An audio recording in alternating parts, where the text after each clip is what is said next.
বর্ষাকালে লাউ চাষ করবা না? তো এগুলোর মধ্যে তোমার বেনিফিট কেমন?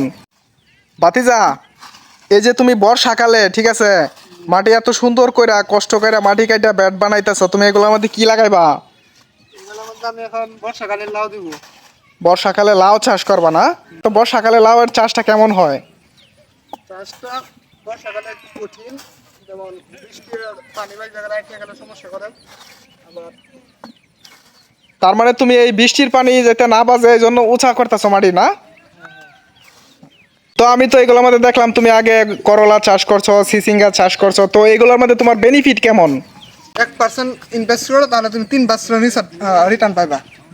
এটা হলো তাহলে কথা হইতেছে তুমি যদি এনে 1,000 টাকা খরচ করো তাহলে তুমি অনায়াসে 3,000 টাকার মতো বিক্রি করতে পারতাছো, তাই তো? যেমন প্রথম অবস্থায় তুমি যদি একটা কৃষি করো, তুমি যে মাথাটা দিবা, এই মাথা কিন্তু প্রথমবারই শেষ হয়ে যাবে না, দ্বিতীয়বারও ব্যবহার করতে পারবে মাথা।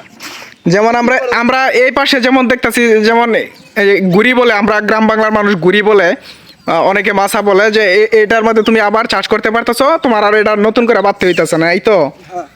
আচ্ছা, কথা হইতেছে যে আমাদের মতো ইয়াং যারা আছে তারা কিন্তু এই কৃষি কাজের সাথে খুব কম মানুষ জড়িত আছে, তো তোমার এটার মধ্যে কিভাবে মনোনিবেশ হইলো যে তোমার না কৃষি চাষ করেও আমি একটা নতুন একটা করতে পারতেছি, বা আমি মানে নিজে স্টাবলিশ হইতে পারতেছি, এটা কেন, মানে কেন মনে হলো যে না আমি কৃষি করলেই ভালো হবে, এটা কেন মনে হইলো তোমার? সিম্পল ওয়ার্ড যদি আমি বলি তাহলে মানুষ এটাকে স্মার্ট মনে করে না। এখন যেটা যারা ইয়াং পোলাপান আছে এটাকে স্মার্ট মনে করে না, তাই আর কি তারা কৃষি কাজে উদ্বুদ্ধ না। কৃষি হচ্ছে একটি হচ্ছে উদ্যোক্তা। কৃষি মানে যারা কৃষি করে তারা হলো উদ্যোক্তা, তারা এন্টারপ্রেনিউর, আর তারা স্বাধীনভাবে কাজ করতে পারে, তাদের কোনো প্রেশার থাকে না। যেমন তুমি যে গার্মেন্টসে কাজ করো, তোমার 8টা বাজে যেতেই হবে, যখন তোমাকে ছুটি দেওয়া হবে তখনই তোমাকে ছাড়বো, এর আগে তোমার ছাড়তো না।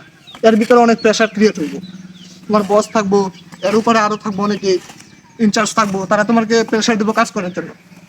কিন্তু যখন তুমি কৃষি কাজ বা তুমি নিজে যে কাজটা করবা তখন তোমাকে কেউ প্রেশার দিতে পারবো না, তুমি তোমার নিজেরটা তুমি নিজেই করতে পারবা।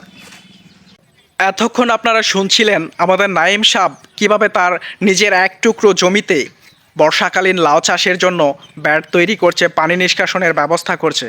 সে কিন্তু আমাদেরকে বুঝিয়েছে 1,000 টাকা খরচ করে 3-4 হাজার টাকা বিক্রি করা যায়।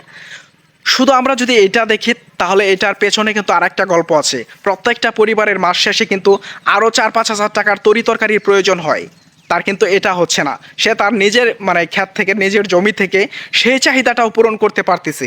তাহলে কথা হচ্ছে কি, এখানে 4-5 হাজার টাকা বিক্রি এবং কি আপনার যে পরিবারের 4-5 হাজার টাকার তরিতরকারির প্রয়োজন হয় সেটাও মিটলো। তাহলে আপনি 1,000 টাকা খরচ করে 10,000 টাকা বেনিফিট পাচ্ছেন। তাহলে কেন কৃষিকাজের সাথে আপনি জড়িত হবেন না? তো আশা করি নিজের যদি এক টুকরো জমি থাকে সেখানে চাষ করুন, পরিত্যক্ত ফেলে রাখার চেয়ে কিছু একটা করুন, নিজের পায়ে দাঁড়ান।